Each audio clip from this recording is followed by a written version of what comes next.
Do you ever wonder when you should cap naps or if your baby's sleeping too late in the day? That's what we're going to talk about today. Hey everyone, I'm Dr. Sarah Mitchell. I'm a chiropractor by training, but really found my passion empowering parents to teach their little ones to sleep as the creator of the Helping Babies Sleep Method. And today we're going to talk about late naps and what's the problem with them, if there is any at all. So here's the thing about baby sleep. It does change dynamically from those first 0 to 6 months and then onwards. Okay, so there's a couple things that you need to know. There are two systems that influence sleep. One is the circadian rhythm, which we all know about. And that's the idea that the sun comes up, hits our eyeball and signals our brain that it's time to be awake. When the sun goes down, it allows our brains to release melatonin, which signals your brain that it's sleeping time. And here's the thing with our babies. That system, that circadian rhythm, isn't fully mature until about 6 months of age. And this explains why newborns have, highly irregular sleep, and they often don't go down for the night or go to bed until closer to 9 o'clock. As they start to get older, by 4 months, 5 months, your bedtime is somewhere between 6:30, 7:30, and it kind of regulates around that time from 6 months and onwards. Okay, so that's your circadian rhythm. The other system we have is your sleep pressure. So that's the idea that as our bodies are metabolizing, we're utilizing a protein, a molecule called ATP. And one of the byproducts of that molecule being broken down is adenosine. And adenosine builds up and cues your brain that it's time to sleep. That's your sleep pressure, right? And in adults, that sleep pressure is heightened by exercising because you're burning through more fuel, and it's inhibited by caffeine because it blocks the adenosine receptors. Okay, so those two systems are at play here when it comes to baby sleep. And if you're familiar with awake times, right, those are based on those sleep pressures of observations of babies of different months over time. So how can late naps be harmful? So here's the thing. If we go back to that sleep pressure circadian rhythm idea, and let's talk about here for our purposes to make this kind of easier, babies 6 months and older. Okay. Most kids get up between 6 and 7 a.m. And most kids will be down for the night between 6:30 and 7:30 p.m. to get roughly 11 hours of nighttime sleep. Okay. There's lots of you right now that be like, no, my child doesn't get up that early. They sleep until 8 or 7:30 or 9. Well, those of you who are saying that, I already know that you're doing something to manipulate sleep around 4 or 5 a.m. And usually that's an extra feeding. So yes, you can manipulate the wake up time, but at what cost? And hey, if it works for you, it works for me. You may know that about me already. But in general, if you want a kiddo who sleeps through the night without waking up or has one feed that is age appropriate, you will have to have a more regular wake up time that goes with their circadian rhythm, which will be somewhere between 6 and 7 a.m. So here's the thing. Knowing that now, we'll talk about late naps. So if you have, say, like a 6-month-old or even a 5-month-old, if you have a nap that starts after 6 o'clock at night, this is going to mess things up a little bit, right? Because they're not waking up till, say, 6:30, and you're waiting for that sleep pressure to rise again. They're not getting down till 8 or 8:30 at night, but they're still probably going to wake up at 6 o'clock at night. So the problem with late naps is that they can cut into your overall quantity of nighttime sleep, which is consolidated. And the beginning of your nighttime sleep has the deep sleep in which growth hormones are being released, your brain's being washed of toxins. That's that slow wave, really necessary deep sleep that they're having. So your late nap will cut into your overall quantity of nighttime sleep, which is a problem.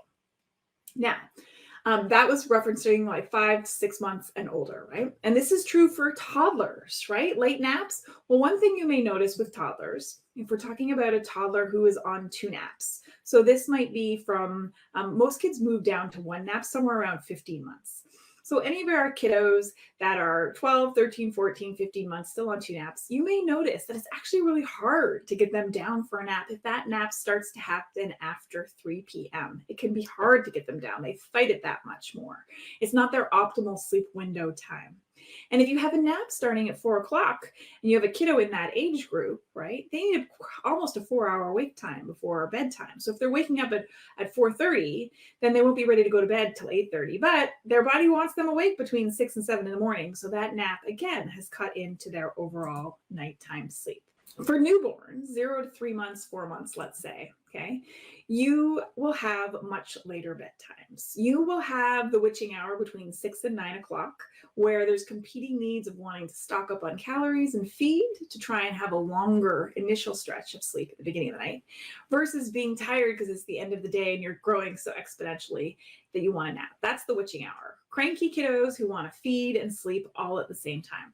And so it's not uncommon for a newborn to have these little late naps at the end of the day, 6 o'clock, maybe they're on people in arms, 6 o'clock, 7 o'clock, before they'll fully go down for the night around 9 o'clock. And yes, sometimes that does take close to an hour to make that happen. And that is not abnormal in that 0 to kind of 3 month stage.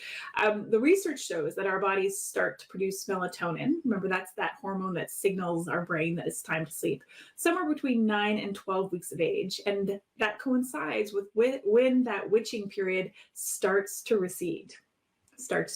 Probably not a coincidence, right? That melatonin is being released, telling your brain it's time to sleep, and your bedtime put downs shorten up and become much easier. Where is another place that late naps start to become a trouble is when you're on 3 naps. So most people are on 3 naps around 6 months of age, and they transition down to 2 naps somewhere around 8 months or so. And what happens to be able to get down to 2 naps? You need 2 things to happen. 1, your kiddo needs to be able to stay awake 3 hours between naps. Otherwise, your second nap ends way too early. You have this massive awake time before bed, and that'll increase your chances of night waking and early wake ups. The second thing that you need to get down to 2 naps is your child needs to be able to take a nap of an hour or longer. So if you're stuck on 45-minute naps, it can be hard to make that 2 nap transition, okay? What do you do if you have a 7.5-month-old that now their third nap starts at 5:30? Well, again, this is getting too late, right? Because let's say they sleep for half an hour, they're up at 6, they're going to need a couple hours, at least 2 hours, 45 minutes for an awake time. That's 8:45 at night. That bedtime is too late. Okay. Having been doing this for over almost 10 years now, one of the most common challenges or pitfalls I see a lot of people fall into is having a bedtime that's too late. Having it based on what they think it should be, trying to get some, 8 to 7 a.m., 8 p.m. to 7 a.m. schedule down that they idealize, or when the family comes home. But one way to work on your sleep challenges easily is to consider, is your bedtime too late? Like I said, for most kiddos, after 4 months, between 6:30 and 7:30 is very appropriate. And if anytime you drop a nap, your bedtime will become slightly earlier to accommodate for that. Okay, so when you go from 2 naps down to 1 nap, sometimes around 15 months, that 1 nap becomes longer, but it may be finished up by 3 o'clock, and your bedtime is 7 o'clock to be asleep. If you want more information on timing, definitely subscribe and take my sleep quiz. It's 6 simple questions to help you figure out what's happening, what the timing should be for your little person to help them optimize their sleep windows, sleep more easily, and stay asleep longer. And will be in the comments below. And if you're watching this on YouTube, don't forget to hit subscribe to never miss a sleep tip.